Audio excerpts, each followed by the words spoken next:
women also get into thinking something's wrong with them is a big one. And, if you've been trying and you haven't had a baby yet. And so I think too, that one is really, really important to let go of. There's a timing and there's just no room for that thought. There's nothing wrong with you. You're perfect. Babies come every day and you're just as capable as anyone else.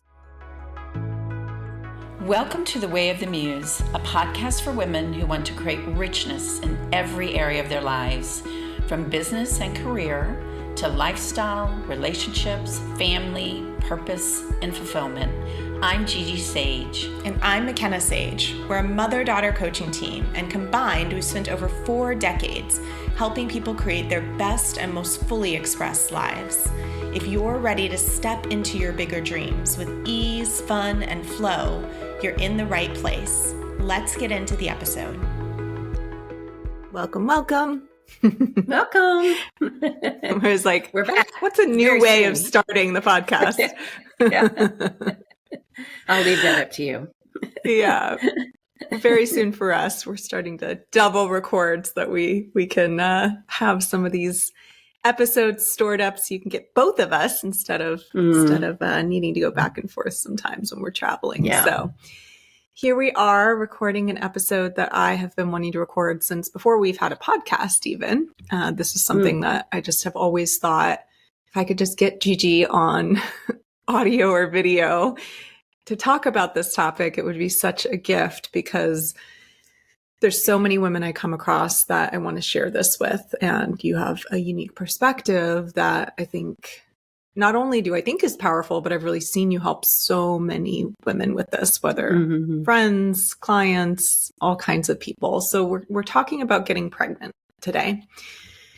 And this episode is really for anyone who thinks they want to get pregnant, right? Thinks or knows that they want to get pregnant, whether you are in a relationship or not currently in a relationship, whether you are, 22 or 42, wherever you find yourself, if you have any doubts, hesitations, fears, anything like that, then this episode is really for you.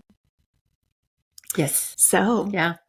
Now, I thought we did something on this, though. We did babies or business. We did babies or business, which was really about my journey and about what I see some women specifically struggle with around, we can link this one in the show notes as well, around can I have a career and a business and have a family? So that's a very specific kind of hesitation. But today is really more about getting pregnant, physically, or maybe whether you're in a partnership or not. So a little bit of a different angle here. Okay. So I talk to a lot of friends and sometimes clients who want to get pregnant or are trying to get pregnant, and maybe they're struggling a little bit, or it's taking longer than they thought, or they haven't even started, but they have this idea that it's going to be hard. And so, Gigi, I just kind of want to open up broadly to start. You've, again, supported a lot of women with this over the years. Can you just briefly speak to that as a... Yeah. So I always, women come to me, and again, teaching classes for so many years with women. I do interviews in these classes for years and years, and a lot of times babies came up. And I always go deep into that and really ask the woman, do you really want a baby? And if you do, then you go for it, because there's this back and forth. And I think we talked about that in the babies or business.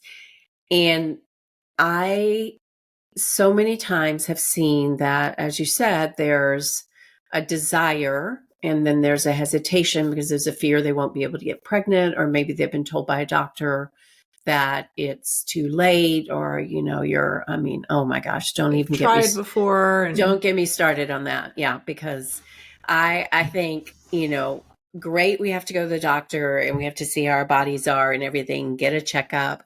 But a lot of that is set that stuff aside, because here's the thing. Your body is so wise. And if you want to make a baby and that baby wants to come in, they will come in. And so you have to go into it with this kind of 100% belief. Now, there's a lot of situations where I've worked with women, especially they have been trying to get pregnant for quite a while and they haven't been able to. And that's where, too, I'll really sit down and have a conversation to see what is going on. Like, is there something that they are wanting that they're not sharing? Or, you and I talked about this. There might be something in the partnership that's not completely settled. Maybe they have a fear around money, or they have a fear around, how they're going to take care of the baby. So those things that in our subconscious have to be looked at, but not as problems. It's just as bringing those to the surface so we can set them aside and then go for what you want, which is having a baby, right? So let's And backtrack before we go, because there's so much there I want to go into. But first, you said you talk to these women, and the first thing is going, do you want a baby or not? And we did touch on this a lot in the Babies Are Business episode, but not everybody's listened to that. So I do think it's worth, going over again, is so many women don't feel clear. Many of the women who are going to listen to this episode are clear. They want a child. But some are not. They're still going back and forth and going, well, I don't know. And they're going around and around in their heads. So is there anything you would say to that woman who is still grappling with the decision? Or, like I said, maybe isn't in a partnership, feels like I do want kids, but I don't know. Should I just set this aside because I haven't met the person? Yes. Well, I can definitely tell you solutions for that. I believe every woman knows if she wants a baby or not. I believe that if you're saying that you don't, it's because maybe you're listening to everything else on the outside and all the reasons why you shouldn't or can't or might not. But I believe deep in your heart that you absolutely know. And so that's where, it's that thing they do in human design. I remember she said, when you say, is it hot outside today? No. Is ice cream cold? Yes. Do you want a baby? Right? If I ask you like want that, one. yeah. And by the way, I think the thing that you always ask that's so brilliant here is like, if the fears were handled, or if the things that you're concerned about were handled, would you want a baby? That's so important, because it's like, if you had the partnership, would you want the baby? If you were financially secure, would you want the baby? Like, if these things that you're concerned about were in place, would you want a child? Then women usually know instantly. Absolutely. Yeah. So once you know that, then it's a matter of the how, right? If you don't have a partner, I've had this happen numerous times when I was working with women in workshops, and I would see they wanted a baby, but they didn't have a partner. And maybe they were, later in their 30s, and they really, really felt like their clock was ticking and they wanted a baby really bad. And I said, if you want a baby, then you can have a baby. You don't have to be in a committed partnership. There are ways to do that these days, and I had several women then take the option to go out and have the baby. And I can tell you, probably almost all of them now are in their committed partnerships. They found the partner later. Yeah. And, I had one woman who was very successful. She built an empire, a big business, and she so wanted to have a child. And one day I said, if you want to have a child, it's an easy way to do that. This sounds crazy, but sometimes in her case, she had a dear friend, a man that was a dear, dear friend, and he was the sperm donor. And so she used his sperm and had her daughter. And she then several years later found her partner. She's now married and very happy. Another one, interesting, really wanted a baby, and her husband had died. And she happened to tell me one time that he had frozen his sperm. And I was like, what? then you should go handle that immediately. And she did, and then has a child. And, this was 25 years ago or something. And I've had this on numerous occasions, because if that's something you're really, really longing for and you really feel it's something you want to do, then I say go for it. And you, of course, have to figure out, how you're going to provide for your child, and how will you live your life and everything, how will you get care. But you're going to have to do that whether you have a partner or not, so much of the time. Yeah. So, yeah. I love that. Just really seeing what is it for you, and then not waiting on the partnership if you're really at a stage where, like you said, you feel like time is running out. And because the main thing is there is a finite period of time where you can have a baby biologically anyway. And you don't want to have that regret of, I waited, and the partnership, it's like waiting on that thing outside of yourself. And then you didn't do the thing that was really on your heart and soul to do there. So that's the main thing. And so that's for women who, don't have the partnership.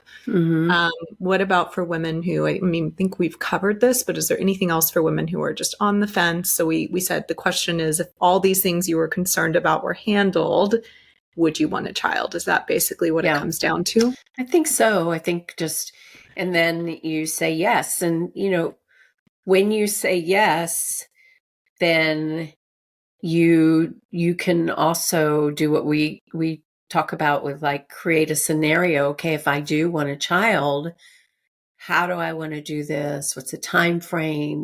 What do I want to do here? And walk yourself through the whole process and think it through, and then really own it, and then own it, because I think that's also, if you have one foot on the gas and one foot on the brake, like you're saying, you're not sure. Again, this might sound crazy, but I don't know all the babies who will want to come into that, right?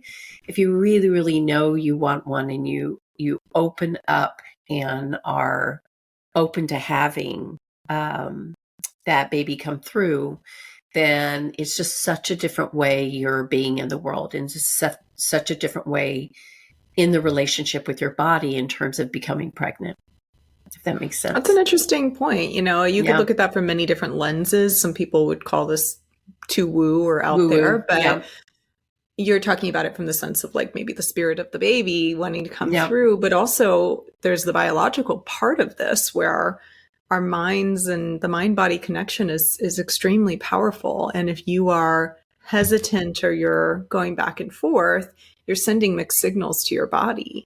And that's something really important to note, is, like, you want to have all green lights. If you're going to go for getting pregnant, it needs to be all green lights. And I think that's what we're going to get deeper into here, in terms of what are some of the things that show up for women that cause maybe a yellow light or and they're trying to get pregnant, or they think they want to try or whatever. But there's this kind of, like you're saying, push, pull, stop, start, something that's not quite full steam ahead, that causes some mixed signals also to the body, I would say. Yeah, absolutely. Yeah. Some of those are, like, we had a situation, one woman I spoke to, and it was that she really wanted a home, right? Until she could get in a home, she was hesitant. She wanted to have a home when she had her baby. And she didn't know that completely, consciously. I think that's important to say. I remember this particular situation, and I think it was taking her a while to get pregnant. Her and her husband were trying, and it was several months went by, and she started, she was a little bit older, not older, but I think maybe 40 or something like that. And she started to feel concerned, like, is something wrong? I don't know.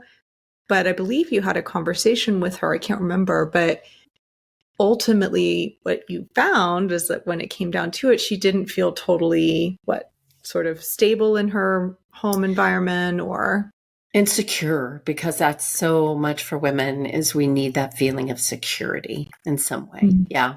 Often for women, they need to feel like bringing a baby into the world. I mean that for you too. You've been planning because you wanted to wait until you had this secure feeling. That's what you were waiting for. Yeah. Absolutely.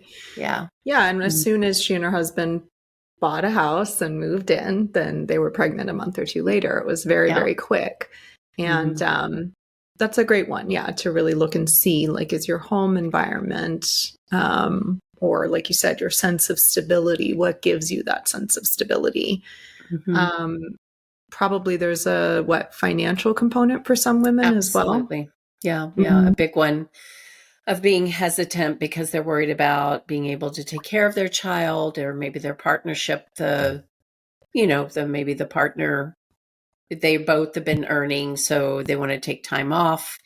And so the concern about that. So that's a really, because again, that security, financial security is huge for women, to be able to relax completely and feel like they can take that time to nurture their child and be with them. And so that's one that really has to be discussed, with your partner, if that's something that you're feeling. And I'd like to say this too, that, babies get born every day, that, hey, it's challenging. And I went through tons of challenges all through my life. Yeah. With raising kids.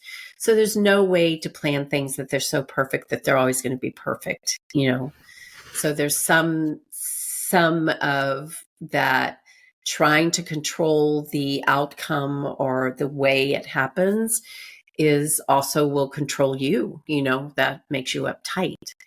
I think it comes down to, before we go into the next one, how can you make peace around whatever this area is? So it's not that everything needs to be perfectly figured out, but and again, some women get pregnant either way. It's not an issue. But for some women, if you are having maybe a little bit of a harder time, or it's taking longer than you thought, and you do look in and you see that, oh, I do have some concern about, finances and how we're going to do this, or we haven't talked certain things through. If you are in a relationship, right? I think that's often, it's not even maybe the actual, what the situation's going to be. It's just that there's like things left unsaid in that space, you want to take some time off and you haven't communicated that to your partner, or, you want them to provide more, or whatever that dynamic is, or you don't want to stay home with the child and you think maybe they have an expectation that you will. So whatever that is, like really speaking to that. And again, not that it's all going to be perfect, but that you can at least have those conversations to a point where you can make peace in yourself. I think that's the most important thing. Yeah. What was the other one you were going to say? The other one, a big one, is, are you stressed in your life all the time? So this is one that I so many times through my years of leading retreats, and I'll meet a woman and she will tell me that she can't get pregnant. And I'll say, come to my retreat, because you'll get pregnant afterwards if you really, really want to. Now, I can't guarantee that, of course, but I've had it happen so many times, because women, first of all, get out of their environment and they get with other women. And I always say, when we get with other women, we relax, supportive women, right? We relax in this way that's very, very different. And then you have this time and this space to really, really reflect, to really get connected to your body. And so what happens is, when they step back into their life, they're on fire. They're turned on. I mean, that is part of it. I have men so many times say, please let my wife or my girlfriend come back to your retreat. She can come to those retreats as much as she wants to, because women come back in and they're turned on. They're in their bodies and they're, and in that heat, right? That makes babies too. And so much of finding ways to let go and enjoy yourself and play. That's also with your partner, if you're in a relationship, get in ways that you have fun and you play and you enjoy, and take the attention off trying to make a baby and go into the connection and the play and letting yourself go, and honestly letting yourself go out of control. Yeah. So I want to go deeper into this one, because it's one that is so prevalent, and I see that women are just in the go, go, go, right? That was my story for so long. And I took a long time to unwind that before trying to get pregnant, which I think was very helpful. Otherwise, I probably would have had a very different story in terms of, for us, it only took a couple of months. But I can imagine if I was still wound up the way that I used to be and in that go, go, go all the time, it could have taken much, much longer because it's not the optimal state for the literal biological process that needs to happen in terms of the hormones and everything to create a child. And so, but I also want to play devil's advocate a little bit here because there's a lot of women sitting in that place, because I was there, who go, well, life is busy, right? Life is busy. I've got a lot going on. I don't really see that changing. Maybe I don't even want to change it. Like, how am I supposed to? So going on a retreat is great. That's one. That's one way you can do it, is really step outside of your life for a while. Could you tell maybe a more specific story? I mean, you kind of shared about women often come on retreats and then get pregnant. Do you have maybe one in mind that you could share? Yeah, I had a woman that came to Hawaii, and Hawaii's always the place. I don't know what it is about Hawaii. That's where I got pregnant, right? With you and with Mariah. And so it was on one of the retreats, and she had been trying to get pregnant for a long time. She already had a child, and she was really, really wanting another baby, but they tried and just was not happening. And so she came to the retreat, and then she went back and she, got pregnant immediately. And now has another child. So yeah. And she really talked about that unwinding. I remember that. The unwinding process and just, again, getting into a different state that she couldn't access in her day-to-day regular life. Yeah, that's right. Yeah. So if someone is, in that go, go, go mode, and maybe they can't go on a retreat or they're not going to go on a retreat, then what are maybe a couple of other ways they could think about that? I mean, you said having more fun with their partner. What else? What are some ways that you did it? It's a good question. I mean, for me, it was a bigger process that I've talked about a lot in the podcast of really unwinding the overwork pattern and the go, go, go.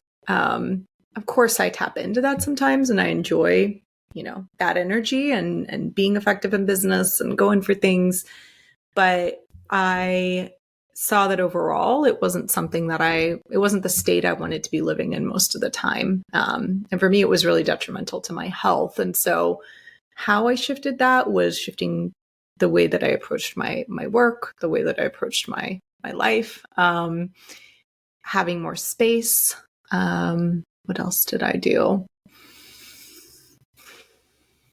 I think when it came to getting pregnant, this is kind of a tangent in a little bit of a different direction, but by that time I had made so many shifts and changes, and you had taught me so much over the years. Like, first of all, just know that it's going to happen. Don't even question it. And know that my body is absolutely capable.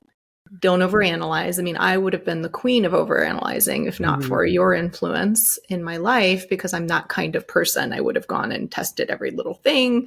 And, and I did a lot of preparing in terms of testing my nutrient levels and just stuff like that to make sure my body was as healthy as it could be. But I didn't overthink the ovulation and when is this happening and how is that, like trying to map out every single little thing. I just went, this is what bodies do.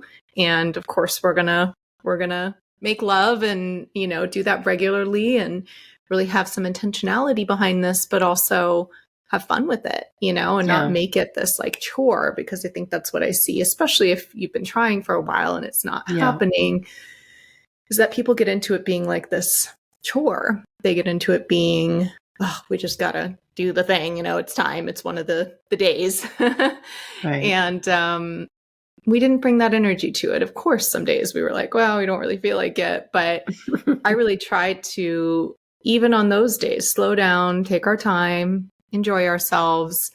And I really feel like that energy was the right energy. It cultivated the right sort of probably physical, emotional, spiritual circumstances to have that happen more quickly. Yeah. Yeah. When you ask what are ways that you can do it, I mean, so important. Like I said, when do you really unwind? What nurtures you and what makes you unwind? And I think it's important to find more and more space for that if you're somebody who's super busy, super stressed all the time, because you have to open that space for a baby to come into.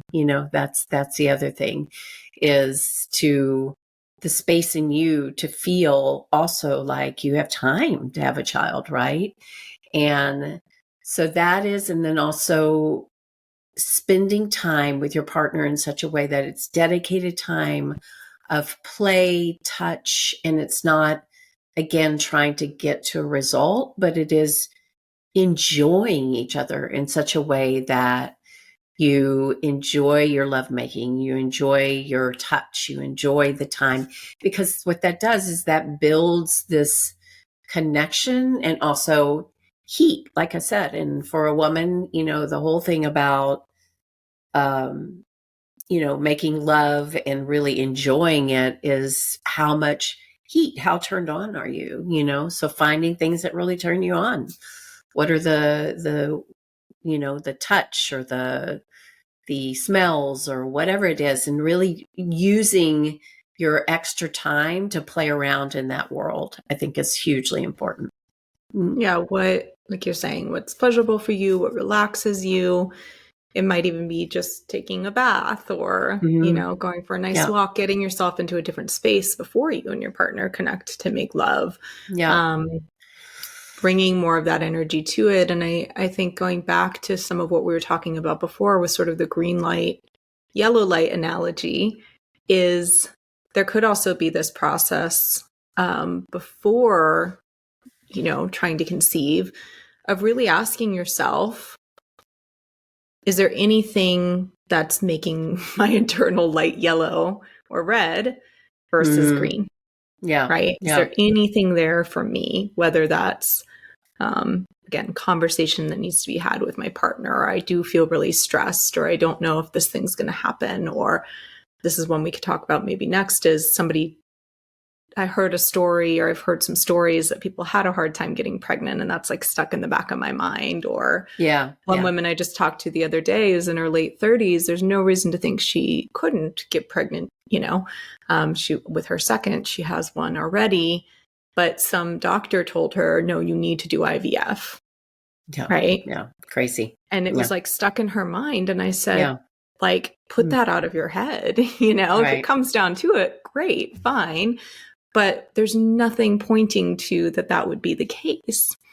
And by the way, even people who do all the testing and are told they can't have babies or whatever it might be, you hear about miracle stories where all the time, all the time when they get pregnant anyway. They quit focusing on it, right? When they quit focusing on it. So, yeah. And you think about, like, my daughter, one of my daughters had her last baby at 45. Yeah.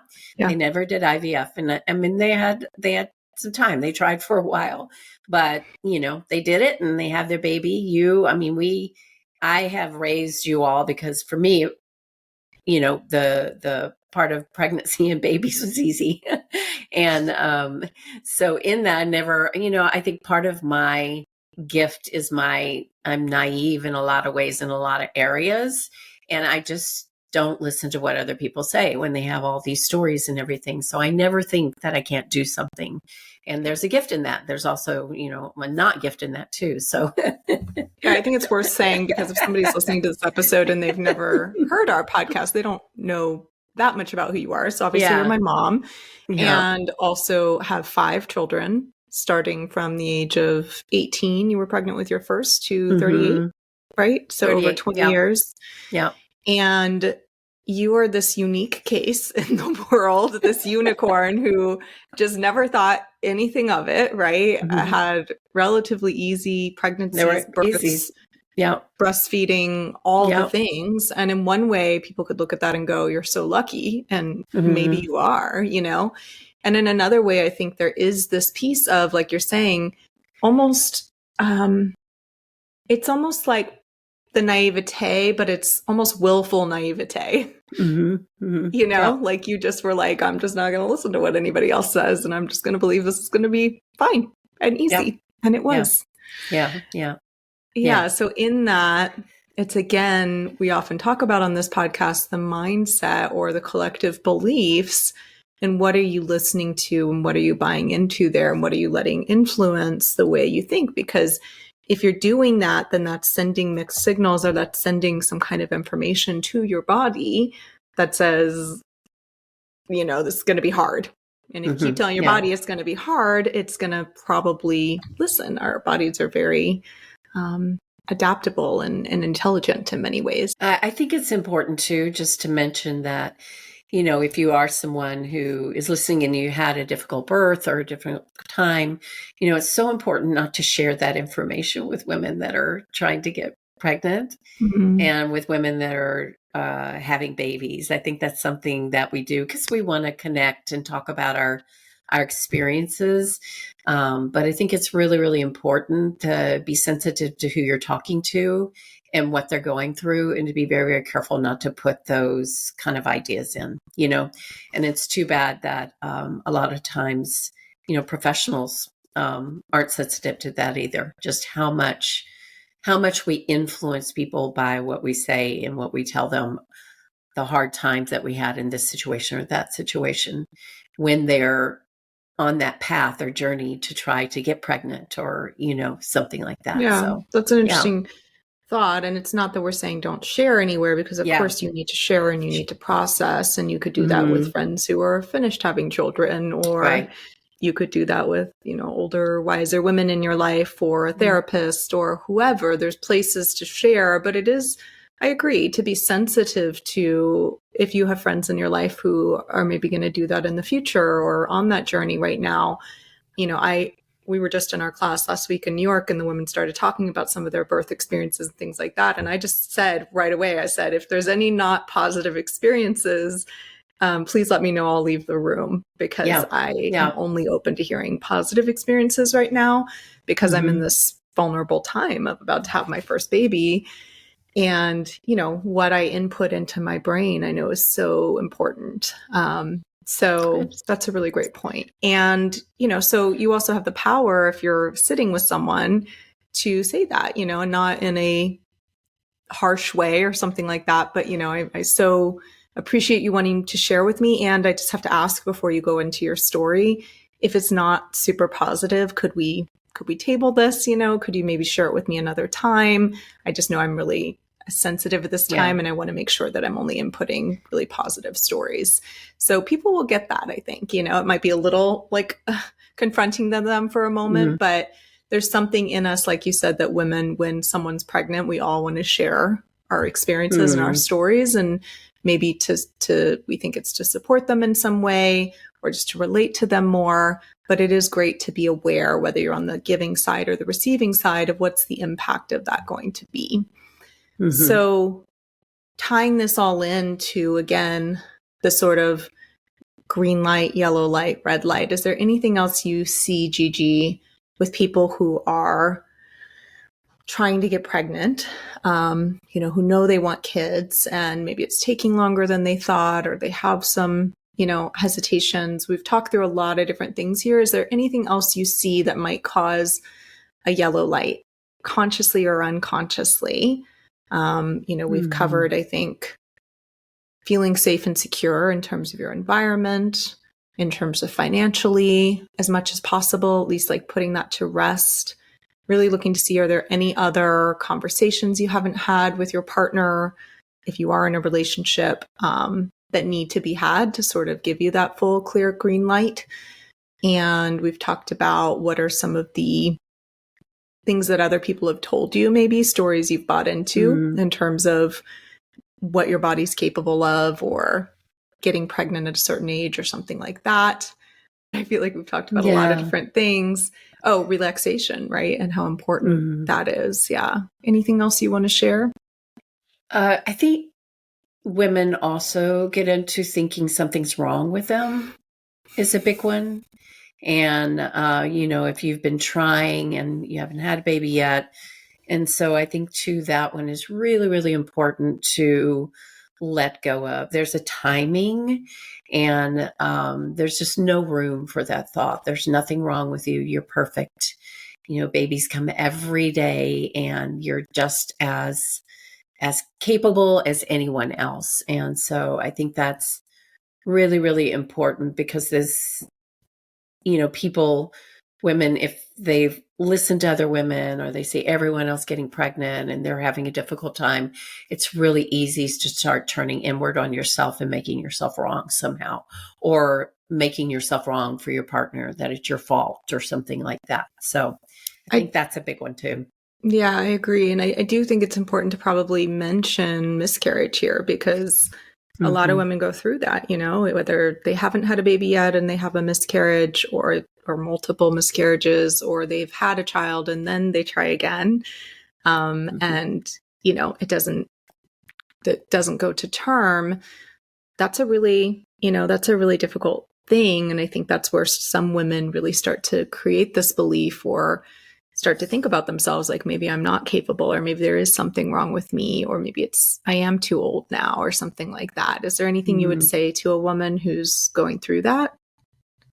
Yeah, I've said to many times to women that, one particular situation, remember when there was someone that she'd had a couple of miscarriages, I think, and then she started, I think, spotting and having issues. The doctor told her to go to bed.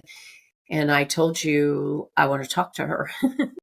And all I said is, listen, you're absolutely capable of having a baby, and you just need to relax, take care of yourself, see your baby coming, be so open to this happening, and just completely set your doubts aside. And, this is absolutely, it's all okay, And she said, it really, really was good for her, because everybody else was, I think, putting fear into her. And now she has a baby that's several years old, a little child. Yeah. And I've done this many times, because, go into that fear, and that affects the body, right? And instead of just allowing, and some babies pass through and they don't, we do miscarriage. And, a lot of times, I think nature's way of, protecting the baby and you, that maybe that's, the baby wasn't healthy or something like that. Yeah, it wasn't the right timing, or for whatever reason. Right timing. Yeah. Yeah. So to yield to that, but also to not go into this fear again that you'll never have a child, because it happens to women all the time, and then they have babies. Yeah. And I know that's a very difficult thing to go through, emotionally and everything. Yeah. Yeah. And I do want to take it for a moment to the hormonal side of this, because one of the most important hormones in pregnancy, especially, well, really throughout pregnancy, but especially in that first trimester, is progesterone. And progesterone is one of the hormones that ensures that the uterus stays intact, and that you can carry a baby to term. And so what causes progesterone to rise is really relaxation. And because the inverse, what causes it to drop, is cortisol. And so if you are going back to in stress all the time, if you're in go, go, go, if you're overanalyzing, if you can't relax around it, or if you've had challenging experiences like this and you go into fear and you're just cycling and spiraling there, then it doesn't create the environment, the hormonal, physiological environment for a healthy pregnancy either. Now, I am someone that I know that I have low progesterone typically. I actually did supplement with progesterone in my first trimester, which is an option for women. There are things like that that you can do if you know that you typically have lower levels, and that's something you can get checked. So, there's options out there on, of course, a medical level to support with these kinds of things. But that is just even, you want to be doing the things naturally that you can do there as well, in terms of your stress levels and in terms of, again, your mindset. And just why not believe? I think this is what it all comes down to. Why not believe that it's going to happen, and that when it happens, instead of that it's not, that your body is capable, that, women have had all kinds of things over the years. And hey, if you try for years and years and years and it really doesn't happen, and, medically they find something and they really say, and, again, we do see miracles still where those women still get pregnant a lot of the time. But, then there are other options on the table in terms of adoption and things like that. And of course, there's a grieving process and there's so much to that. But like you said, we've seen instances, and probably you've heard these stories of women who go, oh, okay, it's not going to happen. And then that's when they get pregnant. Absolutely. Yeah. So, yeah. They take the pressure off. Yeah. Yeah. So the main thing I wanted out of this podcast episode was just to have you share your perspective, because like you said, you've had so many of these conversations with women. I mean, I know I've connected you with people, I'm sure my other siblings have, and we're like, can you just talk to this friend who's struggling? And now instead of having to have a one-on-one conversation with you, I can just send them this podcast episode and be like, listen to this. We covered all the bases, I think. Yeah. Right. That's good. Yeah. Yeah. So a little less of your time involved, but thank you for sharing again your wisdom as always. And is there anything else you'd like to share? No, just be kind to yourself. And I think that's it. Just be kind to yourself. And like we said, if you really, really want to have a baby, then go for it. That's what I tell any woman that tells me that. You should go for it. Yeah. Yeah. And have fun with it. Don't make it a chore. Try to remember, each time you go to make love with your partner, that could be the time, and what do you want that experience to be like? That's what I tried to remember, was like, okay, sometimes we felt like, oh, let's just get it over with. But I really thought, okay, no, let's slow down. Let's enjoy ourselves, because this could be the moment. And believe it or not, you might not believe this, we knew the night that we conceived, we could tell the difference. There was some kind of energy.